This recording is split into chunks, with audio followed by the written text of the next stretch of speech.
राधे राधे दोस्तों, मीना ब्लॉग पर आप लोग का स्वागत हो। आप लोग कैसे हैं? यहाँ तो इतनी ठंडा पड़ रहा है, इतनी सर्दी है कि मत पूछिए। हम लोग झारखंड में परेशान हो गए। ये ठंडा सब जगह है, झारखंड में नहीं है, पूरे देश दुनिया में ठंडा है। इतना कनकनी है ना हवा में। आप लोग भी ठीक रहिए। देखिए, हम एक ब्लॉग बनाने के लिए छत पर आए हैं। ठंडी कितना है। आज हम एक दोस्तों कथा लेकर आए हैं। आप लोग पूरा कथा सुनिएगा। पार्वती शंकर जी में क्या संवाद होता है। नारद जी जिस घर में घुस जाते हैं उस घर का विनाश है, झगड़ा लगा देते हैं। और जिस घर में विष्णु बस गए उसमें समझिए कि खुशहाली आ गया है। तो इसमें नारद जी जो हैं सब जगह जाके चुगली लगा देते हैं। और चुगली क्या लगाते हैं, ये नारद बाबा जो हैं, जो ब्रह्मा जी के 10वां अवतार हैं। ब्रह्मा जी को पुत्र में 10वां पुत्र ये हैं, अवतार नहीं, सॉरी गलत बोल दिए हैं। ब्रह्मा जी के 10वां पुत्र हैं नारद बाबा। लेकिन इनको काम है वही नारायण नारायण। उनको कुछ कह दिए, उनको कुछ कह दिए, उनको कुछ, इतने पूरा बात नहीं कहते हैं। यहाँ से गए वहाँ कुछ कह दिए, वहाँ से गए वहाँ कह दिए। इसी पर हम एक कथा कहने जा रहे हैं। एक समय की बात है कि नारद बाबा कैलाश पर्वत पहुंच गए पार्वती के पास। देखिए ना, ऐसा है कि पूरा साफ चेहरा नहीं जना रहा है। ऊपर कैलाश पर चले गए। गौरा पार्वती अकेले थी। नारायण नारायण माता जी कही कि ऋषिवर आइए बैठिए। कहाँ वो इधर उधर उधर उधर ताके कहें कि भोले बाबा नहीं हैं, कहाँ गए हैं। मैया पार्वती बोली कि वो अभी घर पे नहीं हैं, कहीं गए हुए हैं। तो मैंने कहीं बाहर गए हैं, आज आ जाएंगे ना, तो हाँ आ जाएंगे। तो पूछते कि मैया भोले बाबा से आप ये नहीं पूछें कि कितना मुंड के माला पहने हुए हैं। ध्यान दीजिएगा क्या हम कह रहे हैं कथा। अब पूरा कथा सुनने का कोशिश कीजिएगा कि कितना मुंडी का माला पहने हुए हैं। कौन, किसका मुंडी है। पार्वती तो कहे कि नहीं, हम नहीं जानते हैं कि किसका मुंडी है। तो यही ना मैया, ये तो पूछना चाहिए आपको भोला बाबा से कि हाँ शिव भोलेनाथ, ये कितना मुंडी आप जो पहने हुए हैं से किसका मुंडी है। पार्वती मैया, हम लोग औरत के जात कुछ भी बात रहता है तो अलबलाने लगते हैं। उसी तरह मैया अलबलाने लगी कि हाँ भाई, क्या बात है कि भोला बाबा इतना मुंडी पहने हुए हैं। बस इतना कह के नारद जी कहें कि आप पूछ लीजिएगा भोला बाबा से कि किसका मुंडी है। मैया पार्वती के तो भेजा में घुस गया। नारद जी नारायण करके लपाता चले गए। थोड़ी देर के बाद जब भोले बाबा आए हैं घर में तो उनको लगा कि मेरे यहाँ कोई आया है। तब कहें कि कहाँ गए थे महाराज आप इतना देर से। तो कहें कि गए थे कहीं काम से। तो कहें कि महाराज कुछ नहीं पूछे, न पानी पूछे, न खाना पूछे, कुछ नहीं मैया पूछे। उनका तो दिमाग में चल रहा था कि मुंडी किसका पहने हुए हैं, कुछ नहीं पूछी। धड़ाक से पूछती है कि अच्छा ये बताइए भोलेनाथ स्वामी कि इतना जो आप गले में मुंडी पहने हुए हैं किसका मुंडी है। मन में सोचने लगी कि आज पार्वती के दिमाग में ऐसा बात क्यों आया कि आप मुंडी किसका पहरे हुए हैं। वो ध्यान लगाएं, जरूर नारद के काम है, जरूर नारद आए होंगे। तब बाबा गौरा पार्वती से कहते हैं कि नारद आए थे क्या। तो मैया बोली कि हाँ आए थे। तो कहे उसी का ये सब काम करा धरा है। भोलेनाथ कहते हैं कि क्या मतलब है पार्वती आपको कि ये मुंडी हम किसका पहरे हुए हैं। मैया जी दिया गई कि नहीं, हमको बतलाइए कि मुंड आप किसका पहरे हुए हैं इतना। तब जानना चाहती हैं आप कि हम किसका मुंडी पहने हुए हैं। कहाँ हम जानना चाहते हैं। तब भोलेनाथ लाचार हो गए। तब बताते कि सारा मुंडी आपका है। माता जी तो चकित हो गई इस चिंता में कि मेरा मुंडी, हम जिंदा हैं तो इतना मुंडी आपको पास कहाँ से आया। तब भोला बाबा कह कि बैठो पार्वती, हम बतलाते हैं तुमको सारी बात। इतना बार तुम मरे जी हो, इसलिए कि तुम मृत्यु भुवन पर हो, मृत्यु भुवन में हो। तब भोला बाबा आप क्यों नहीं मरते हैं और जीते हैं। तो हम मृत्यु भुवन में नहीं हैं, हम किसी के यहाँ नहीं है, न वैकुंठ है न हमारे पास कुछ है। सबको जीना मरना है। जो जन्म लेता है वो मरता है, और हम न जन्म लेते हैं और न मरते हैं। तो ऐसा क्यों। तो इसलिए कि हमारे पास अमर ज्ञान था, अमर होने वाला। अब मैया कही कि तब भाई हमको भी बतलाइए अमर ज्ञान के, हम भी जीने और मरने से मुक्ति पा जाएं। भोले बाबा कहे कि नहीं, ये अमर कहानी 7 दिन में होता है, और 7 दिन एक जगह बैठ करके सोना ही नहीं है। सबसे बड़ा है कि निंद्रा को त्याग दीजिए। ये जो भी हम आप लोग के दोस्तों बीच बीच में बता देते हैं, सुना रहे हैं, ये संक्षिप्त कहानी सुना रहे हैं, पूरा नहीं है। माने हम तो एक कथा के रूप में आप लोग को बता रहे हैं। अमर कहानी नहीं सुन पाइएगा।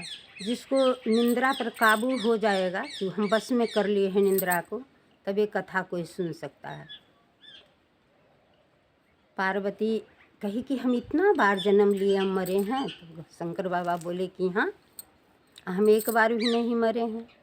तो जिद कर दी कि ठीक है बाबा, हम भी मरण अजीवन से आज़ाद होना चाहते हैं। भोले बाबा कही कि ठीक है। वो वहाँ से पार्वती के लेकर के अमरनाथ के गुफा में चले गए, और एक आसन पर अपने बैठे हैं, सामने में पार्वती के बैठे हैं कि पार्वती बैठिए, लेकिन निंद्रा को अपना काबू में करना है। आपको नींद नहीं आना चाहिए, नहीं तो नहीं सुन पाइएगा, फिर कोई दूसरा सुन के चला जाएगा। और अपने त्रिशूल को आज्ञा दिए कि पूरे खोह के सबको देख लो कि कोई है तो नहीं सुनने वाला। पार्वती के सिवा कोई नहीं सुन सकता है अमर कहानी, उन्हीं को सुनाना है। त्रिशूल पूरा सब देख लिया, जितना चिड़िया उड़ियाँ था, जितना जाल मकड़ी था, सभी को त्रिशूल भगा दिया। बच कौन गया उसमें, एक सुग्गा का अंडा दिया हुआ था उसमें, उसका टाइम नहीं पूरा था, वो फूटा नहीं था, वही था उसमें। तो त्रिशूल नहीं देखा कि अंदर में है, कहा कि भगवान हमने तो सबको भगा दिए, तो ठीक है, अब सब अपने अपने जगह पर बैठ जाए। त्रिशूल भी अपने जगह में आ गए हाथ में भोला बाबा के। अब मैं कहें कि हम तो आँख बंद कर लेंगे, हम तो त्रिलोक देखेंगे, हम आँख मूंद करके कहानी बतलाएंगे, और आप बीच बीच में हुंकारी भरिएगा। कैसे कथा होता है तो कहता है पार्वती मैया कही। जब शिव गुरु कहानी भोलेनाथ कहने लगे अमर कथा, तो मैया 1 दिन 2 दिन तो निंद्रा पर काबू कर ली। और निंद्रा में या मैया में बहुत झगड़ा हुआ। जब नींद सताने लगा मैया को, तब कह कि तो चाहती नहीं थी कि गौरा पार्वती पूरा अमर कहानी सुने, और सुन लेगी तो फिर धरती पर नहीं आएगी, फिर देवी का पूजा कैसे होगा। वो निंद्रा उस पर हावी हो गया, पार्वती सो गई। इतने में वो जो सुगनी का अंडा जो दिया हुआ था, उसका टाइम पूर गया, वो अंडा फट के बच्चा निकल गया, लेकिन उसमें अभी उड़ने का ताकत नहीं था, छोटा था। और कथा वो पूरा वही सुना बीच में भोला बाबा को लग रहा था कि पार्वती कथा सुन रही। जब 7वां दिन हुआ, तब भोला बाबा की आँख खुलाता सामने देखते हैं कि गौरा तो सोई हुई है पार्वती। तो कहे कि कौन जगह, तो जब पार्वती सो गई है तो हुंकारी कौन भर रहा था बीच में। तब वो त्रिशूल से पता लगाएं कि पता करो कि इस खोह में कौन है। जब त्रिशूल चला तो उसमें से बच्चा फुर से उड़ के निकल के बाहर भागने लगा। आगे आगे सुगा के बच्चा और पीछे से भोला बाबा के त्रिशूल जा रहा है, दौड़ रहा है। अब कहीं उस बच्चे को, सुगा के बच्चा को छिपने का जगह नहीं मिला। देखिए यहाँ से कहानी का मोड़ अलग हो जाता है। वो जा रहा है, अब छिपने का भी जगह होना चाहिए। एक ऋषि थे, उनकी पत्नी जब सो के कोई भी इंसान उठता है तो पूरा हाथ लेता है, जम्हाई करता है। और ऋषि की पत्नी जैसी जम्हाई की, उस सुगा के बच्चा उनके अंदर घुस गया, पेट में चला गया। जबकि वो पत्नी गर्भवती थी, और पत्नी गर्भवती थी या सुगा उसमें चला गया। वो तो अमर हो गया, अमर कहानी सुन लिया था। अब क्या हो, तो मुंह बंद हो गया। जो ऋषि की पत्नी थी उनका मुंह बंद हो गया। अब त्रिशूल लौट के चल आया। कहा कि औरत पर वार नहीं करना चाहिए, भोला बाबा को कहना था। वो जब वहाँ आ गए हैं तब पूछे कि क्या हुआ, तो हाथ जोड़ के कहा कि हम इसमें हार गए प्रभु। फलाने फलाने ऋषि की पत्नी जम्हाई ले रही थी, उन्हीं के पेट में उछल गया। वो पत्नी भी गर्भवती है। किसी और सभी औरत को 9 महीना पूरा होने के बाद बच्चा उत्पन्न लेता है, जन्म लेता है। और ऋषि की पत्नी को 12 साल तक वो बच्चा पेट में रहा। उसी बच्चा के अंश में वो घुस गया सुगा। और वही जा कर के सुखदेव जी महाराज बने। सुखदेव जो सुगा के जन्म से हुआ तो सुखदेव जी नाम पड़ा। विष्णु भगवान रोज आराधना करते थे कि आप बाहर निकलिए, तो नहीं, आप पहले हमको मोह से मुक्त कर दीजिए कि तेरा पिताजी है, रो रहे हैं, कान रही है, माँ है, बाप है, इस चीज़ से हमको मुक्त कर दीजिए, तब हम बाहर आएंगे। अंत में 12 साल पूर गया, अब तब कहे कि हाँ जाओ, मुक्त कर दिए।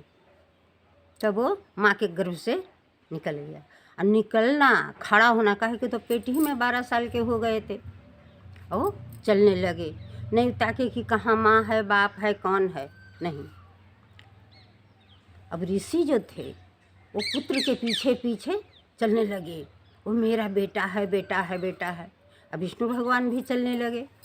तब सुखदेव जी रुक कर कहें कि प्रभु, हमने आपसे वरदान लेकर के बाहर आए हैं और हम अपना कर्म करने जा रहे हैं, यहाँ हमको कोई नहीं है। वो सुखदेव जी जा कर के कहीं बैठ कर के तब जाके वो मुक्त किए हैं। और ऋषि को समझा करके जब ले आए विष्णु भगवान, तो बहुत बड़ा ऋषि जन्म लिया है आपके गर्भ, आपकी पत्नी के गर्भ से। उसके बाद तो फिर जा कर के वो परीक्षित से मिले हैं सुखदेव जी नदी के किनारे। उसी से महाभारत का वहीं से शुरुआत होगा। जब भागवत कथा होता है तो वो भी 7 दिन का होता है। कोई भी कथा होता है तो 7 दिन का होता है। वहीं से महाभारत शुरू हुई। जब राजा परीक्षित, वो परीक्षित कौन थे? भागवत कथा सुनने क्यों जाता है आदमी? परीक्षित से शुरू होता है। अभिमन्यु का बेटा परीक्षित था। इतना हम आप लोग को सुनाए हैं, फिर कभी आप लोग से हम इसके आगे वर्णन करेंगे। मेरा कथा ध्यान से आप लोग सुनिएगा, कहे कि फिर भजन कीर्तन आप लोग करते रह जाइएगा।